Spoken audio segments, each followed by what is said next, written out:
at least different states are legalizing against the will of the United Nations, against the offices installed by the United Nations, and against the White House, because there's a huge influential body working there too.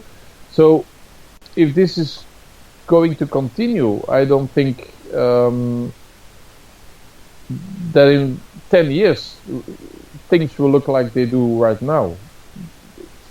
I think it's unstoppable, and I've talking to some other people who think the same. We don't need to change the conventions. I think in 10 years reality will look completely different, and the conventions will have to be changed because they will no longer correspond to reality. But we had a UN meeting now in April, and that didn't come very very far that I hoped. But what can you do? What do you think this can be a topic for the European Union? Is there anything you can do on that level?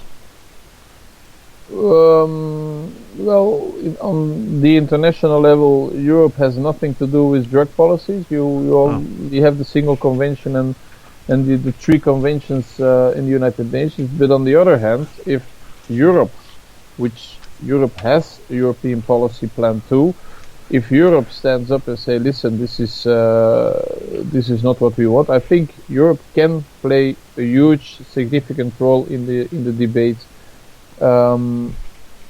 If you look at some European countries right now, they are way ahead, but the only thing that's really holding them back for going even further are those international conventions. Portugal is from 2001, if I'm correct, that they have been decriminalizing all drug possession. The results are huge. So you cannot deny those. You cannot keep denying those positive effects. But I think it's up to some politicians now, and then you have a very moralistic or ideologic discussion, which has nothing to do with science, which has nothing to do with evidence-based. They use it to show their leadership because they're tough on crime. I think our role is to inform people, and if we do that, and we do it in an organized way, those one-liners will not hold. I think we can influence politics by just informing people, and I think that's a very good and realistic objective. We can start fighting it, or we can try to focus on people who have to vote, and if we convince them that, listen, what you are telling here all the time about drugs are evil is just a bunch of bullshit. You have a correct message, like drugs are risky business. You can have problems using drugs, but 90% off and blah blah blah blah blah. Then I think we can make a difference. We can make a difference. Well, thank you. What would you say to the Norwegian police?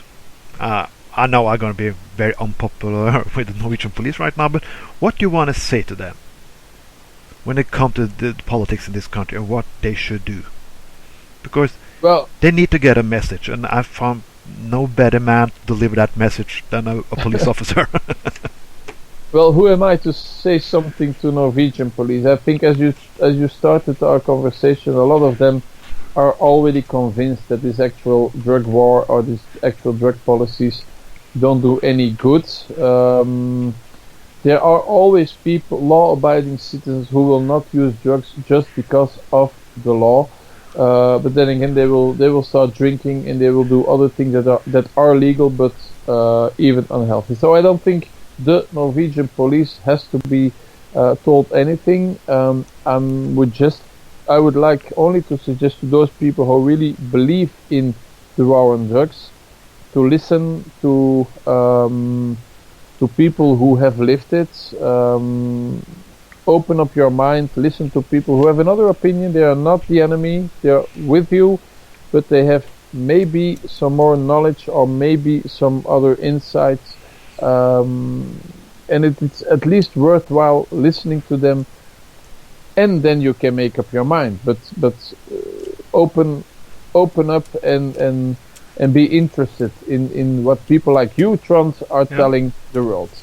We are not going to say, listen, let's blow together, let's organize a blow in, and let's get high all together.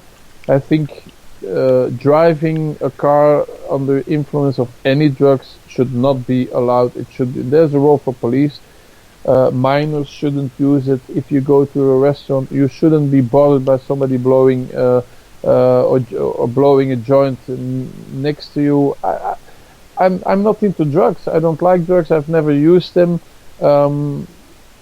So please don't bother me with your habits. Do it when you're on your own in your house.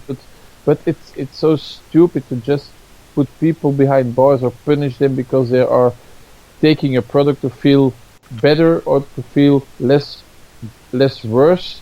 And all policemen who are really not buying this just make the comparison with alcohol or smoking.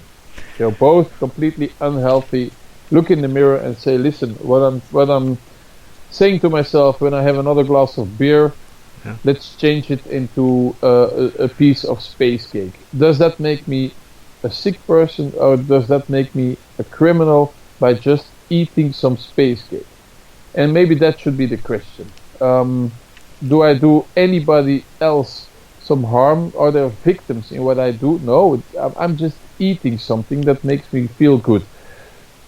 Does that make you a criminal or not? Well, I don't think it is. I don't think you are a criminal because you take something which is your personal, your individual choice. And frankly, I don't think government should get into something that is completely or purely individual. Just one last question, and this is very easy. I think it's no-brainer. A lot of people say this is about money. Is there any way that we can win the war on drugs? We tried now since 1972. Are there any way? Some people just put more money into it, but are there really any way to win the so-called war on drugs? No, of course it's not. It's unwinnable. It's a defeat from the beginning.